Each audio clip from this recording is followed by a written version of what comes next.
Welcome to part 3 of our series about the estate administration process. In this part, I would like to talk about what happens if the deceased died without leaving a will, and I hope to be able to guide you through this particularly confusing area of the law. If someone dies without leaving a will, they are deemed to die intestate, and it's the law who dictates, one, who benefits from the estate, but secondly, who actually deals with the administration and becomes the personal representative. Until a grant of letter of administration has been granted in an intestate, there's actually no one appointed because there's no will. So under intestate, who benefits, who receives what? So if the deceased was married or in a civil partnership and they have children, so issue, so children or grandchildren, then the split of the estate would be as follows. So the spouse would receive the statutory legacy, which is currently £270,000 as of February 2020, the household and personal goods, and half of the rest of the estate.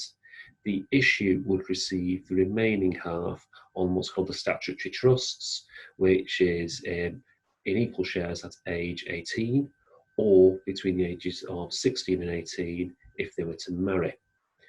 If the deceased was married and didn't have issue, then the surviving spouse or civil partner would inherit the remainder of the estate. It gets more complicated though if there is no spouse or civil partner. And I'm not going to go into a great deal of detail because it does get very complicated, but the beneficiaries would be in order as follows. So it would be the issue on the statutory trusts, the parents of the deceased, the brothers or sisters or their issue of the deceased, grandparents, then aunts and uncles or their issue, and then finally the crown. That's a potted run over of the law of intestate. It does get more and more complicated.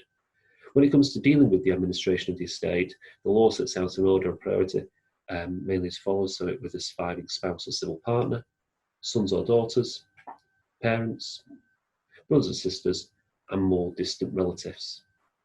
So for example, if the deceased died leaving a surviving spouse, then that surviving spouse will be entitled to apply for the grant of letter of administration.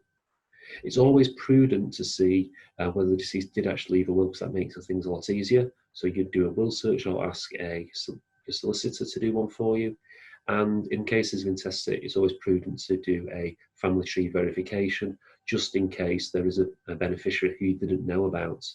You know, I've just dealt with an estate where the deceased son said, "Oh, I did have a brother. He died 20 years ago."